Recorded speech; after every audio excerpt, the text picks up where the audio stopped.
Salam sejahtera, terima kasih karena bersama dengan saya di Nazilin Unity Channel.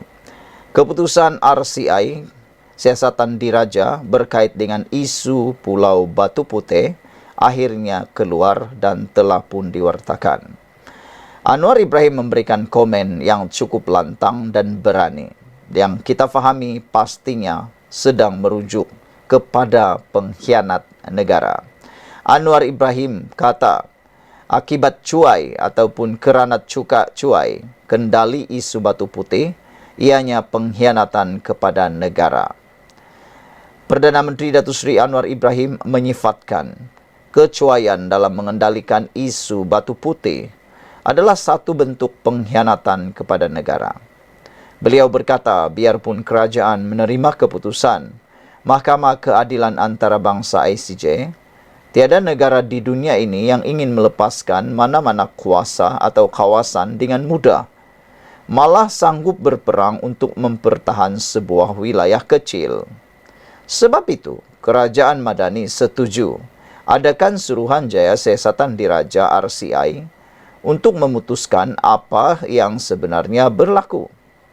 Mengapa negara ini, negara hebat Malaysia tercinta ini, izinkan pengkhianatan begitu rupa sehingga terlepas dengan mudah tanpa gunakan jalur hukum pertahankan hak kita, kata Anwar Ibrahim. Kalau benar orang fikir ini perkara kecil dan enteng, ada masalah pada sikap dia sebagai seorang anak Malaysia, kerana ini tidak pernah berlaku dalam sejarah dunia, kata Anwar Ibrahim dalam Majlis Amanat Perdana Menteri Hari Kebangsaan 2024 di sini hari ini. Pada 23 Mei 2008, ICJ memutuskan Singapura mempunyai hak terhadap Batu Putih, manakala Batuan Tengah yang terletaknya 1 km kurang 1 km dari pulau itu milik Malaysia. ICJ juga memutuskan hak milik Tubir Selatan kira-kira 4 km dari Batu Putih akan ditentukan mengikut persempadanan perairan negara yang menguasainya.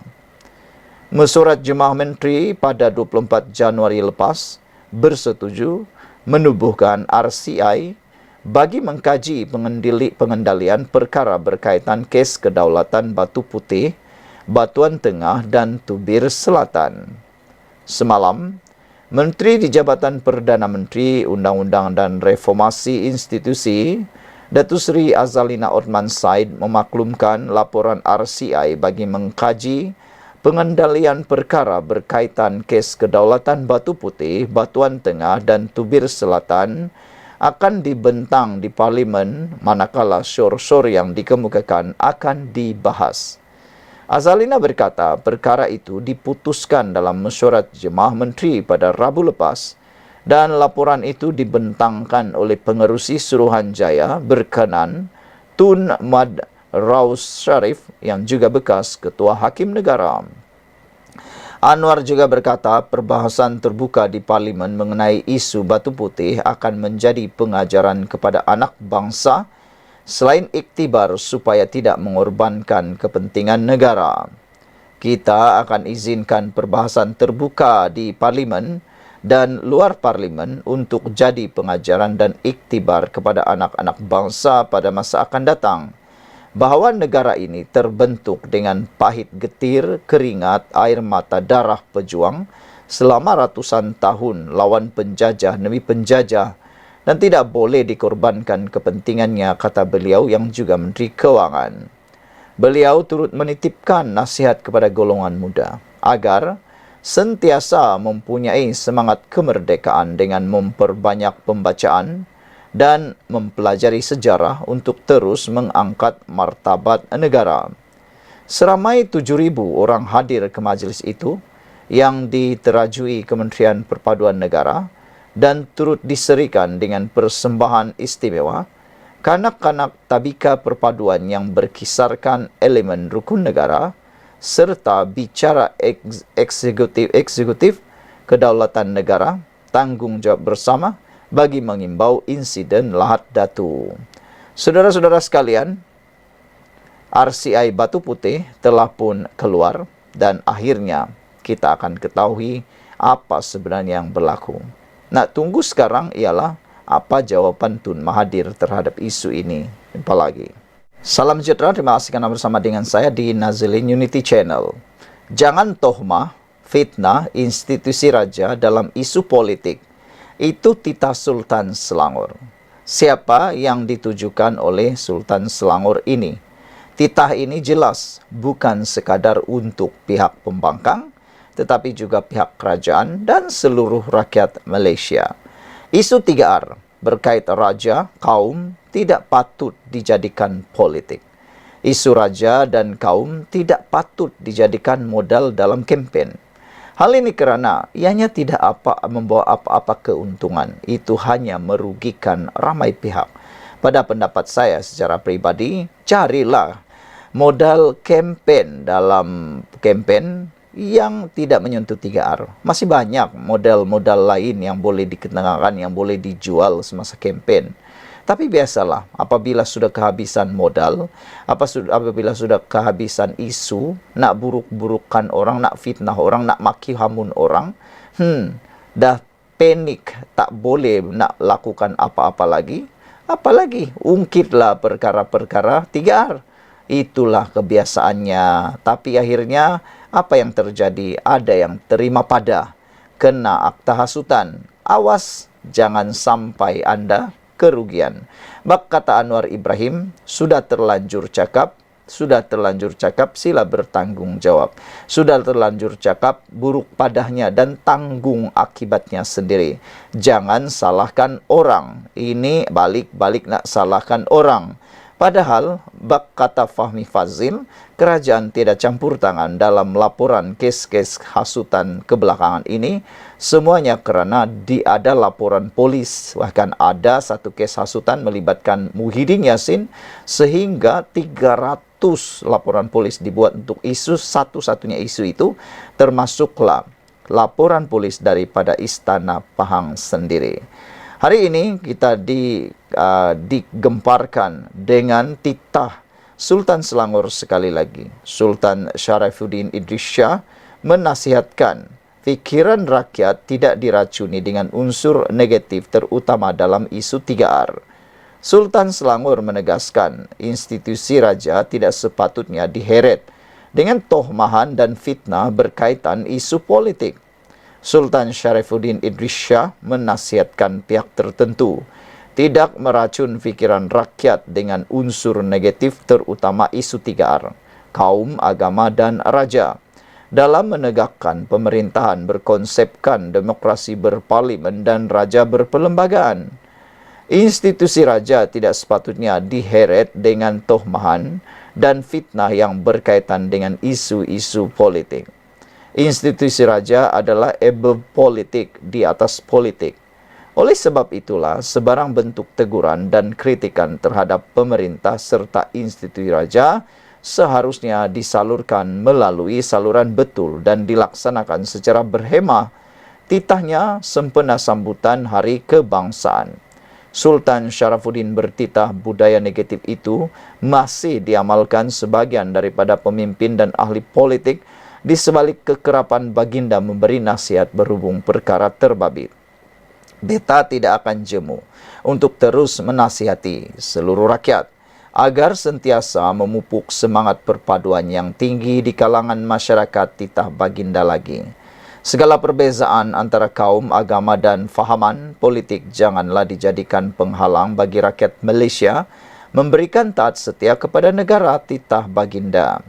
Baginda turut menggesa perbezaan itu sepatutnya dijadikan resepi mewujudkan masyarakat majmuk, bersatu padu dan menghormati antara satu sama lain. Usaha-usaha hendaklah dilakukan dengan berhemah bagi mengadakan program-program yang boleh merapatkan semula jurang pemisah demi mengikis segala prasangka buruk di jiwa sebagian rakyat negara ini titah baginda lagi. Titah itu menyusul 3 hari selepas pengerusi Perikatan Nasional PN, Muhyiddin Yassin didakwa di Mahkamah Session Gua Musang kerana mengeluarkan perkataan menghasut pada kempen PRK Nenggiri. Kenyataan menghasut pada 14 Ogos itu berkenan dakwaan beliau yang tidak dijemput oleh Yang di-Pertuan Agong selepas PRU 15 bagi mengangkat sumpah sebagai Perdana Menteri, walaupun dikatakan mempunyai 115 sokongan daripada 222 ahli parlimen pada masa itu. Presiden bersatu itu didakwa mengikut Seksyen 4 dalam kurungan 1 kurungan B Akta Hasutan 1948 yang boleh dihukum denda maksimum RM5.000 atau penjara tidak melebihi 3 tahun atau kedua-duanya. Sekian dulu untuk kali ini. Jangan lupa tinggalkan komen Anda, tekan butang subscribe. Bye-bye. Salam sejahtera, terima kasih karena bersama dengan saya di Nazilin Unity Channel. Ada yang kata dengan laporan ini, mereka kata, PAS ni dah tak tahu malu sangatkah, kata netizen. Ada juga netizen yang menggunakan pepatah, hidung tak mancung, pipi tersorong-sorong. Ini apabila Ketua Mursidul Ampas tiba-tiba pula seakan-akan lupa diri dan seakan-akan macam dia pula hebat. Apabila dia berkata, Anwar, DAP, punca PAS enggan sertai kerajaan. Sehingga netizen yang membaca laporan ini mereka kata, siapalah yang nak mahu sangat PAS menyertai kerajaan? Dia sekadar mahu menunjukkan kononnya dia ini seperti rebutan. Padahal, menurut netizen, siapalah nak berebut sangat dengan PAS itu? Netizen kata, juga penganalisis politik bebas kata, biarkan PAS dengan labu-labunya. Ada yang tidak bersetuju dengan kata-kata daripada Mursidul Ampas ini apabila dia kata Anwar dan DAP punca PAS enggan sertai kerajaan. Mereka kata, netizen kata, yang tak bersetuju itu kata, siapa barulah PAS suka. UMNO pun dia tak suka sebilangannya, Zahid mereka tak suka. Siapa lagi yang mereka suka? Kata netizen. Yang mereka suka ialah orang yang mungkin boleh mereka manipulasi. Biasalah mereka dah rasa mereka seperti abang besar, kata netizen. Lihat saja insiden terkini dalam PR Kenenggiri, kata netizen memberikan contoh. Apabila calon dalam PR Kenenggiri seakan-akan ditentukan oleh PAS. Bersatu sudah memberikan nama calon tetapi tetap diambil juga calon celup daripada PAS yang mana baru 2 hari menyertai Bersatu sudah pun dijadikan calon. Akhirnya terima padah, kalah teruk dan tersungkur di bumi sendiri. Anwar bukan punca PAS, DAP juga bukan punca PAS, enggan sertai kerajaan sebenar-benarnya. Sebenarnya, menurut netizen, PAS ini dia nak sertai kerajaan kalau dia menjadi abang besar. Itu je. Lagi pula, kata netizen, bila masalah Anwar dan DAP nak berkawan dengan PAS, PAS ni saja yang terhege-hege, hidung mancung, pipi tersorong-sorong, angkat, bakul, masuk diri sendiri, kata mereka. Ini apabila ketika muncul kabar mengatakan PAS ada membincangkan cadangan menyertai kerajaan perpaduan, pemimpin tertinggi parti itu dipetik lidah rasminya sebagai sedang memilih langkah sebaliknya. Silakan, kata netizen, jangan masuk kerajaan perpaduan, kata netizen. Menurut Mursidul Ampas, Hasim Jasin, parti itu tidak akan memenuhi ajakan untuk menyertai kerajaan seperti yang didakwa sesetengah pihak. Kata netizen, silakan. Tiada yang mahu menjemput PAS dalam kerajaan, kata mereka. Alasan Hasim kerana di dalam kerajaan sekarang ada Anwar Ibrahim dan DAP, yaitu pihak yang pernah menjadi rakan kerjasama PAS sebelum ini. PAS tidak akan memenuhi ajakan pihak-pihak tertentu termasuk daripada UMNO untuk bersama dan saudara sekalian, apa pula pendapat anda tentang kononnya PAS ini mahu dijemput? Pada pendapat beberapa netizen dan juga di ruangan komen, mereka kata tak perlulah PAS masuk dalam kerajaan. Itulah mungkin tindakan mereka berminat sangat nak masuk kerajaan apabila mereka sudah pernah merasai betapa nikmatnya bersama masuk dalam pemimpin kerajaan. Ramai juga netizen yang mereka kata tak perlulah jemput PAS ini kerana mereka sudah terbukti, kata netizen, telah terbukti PAS ini tidak mampu melakukan banyak pekerjaan, tidak mampu membuat kemajuan. Lihat saja semasa mereka berkuasa selama beberapa bulan dahulu bersama Perikatan Nasional. Apa yang sudah terjadi? Ada netizen yang memberikan ingatan, kata mereka, ada duta yang dilantik seperti makan gaji buta, kata mereka. Apa sumbangan, apa pencapaian duta khas itu? Tidak ada apa-apa pencapaian sama sekali. Hanya seperti makan gaji buta, kata netizen. Saudara-saudara sekalian, apabila Mursyidul Ampas itu berkata, yaitu Hasim Jasin kata, mereka belum ada lagi rancangan untuk masuk dalam kerajaan. Netizen kata itulah yang terbaik.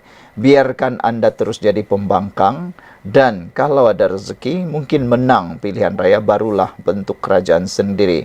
Tidak perlu terhege-hege nak sebut Anwar Ibrahim, nak sebut DAP, kononnya mereka lah yang terpaling bagus. Padahal sekarang ini tiada sudah parti politik yang terpaling bagus. Semua parti politik ada saja yang terpalit dengan beberapa isu penyalahgunaan kuasa, kes rasuah, penyelewengan dan sebagainya. Termasuklah parti PAS sendiri yang kini mula terpalit dengan beberapa isu dan kes. Sekian dulu, jangan lupa tinggalkan komen Anda.